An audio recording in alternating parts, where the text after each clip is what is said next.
क्या बात कर रहे हो? साल खत्म हो गया? ओके।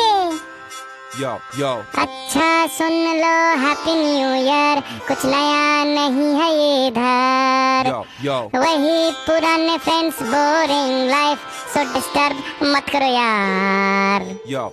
अच्छा सुन लो आखिरी बार, happy happy happy new year.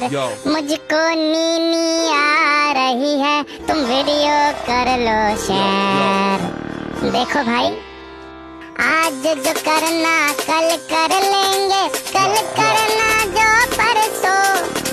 पूरा नया साल पड़ा हुआ है, इतना प्लानिंग काहे को? ऐसे सो लूं वैसे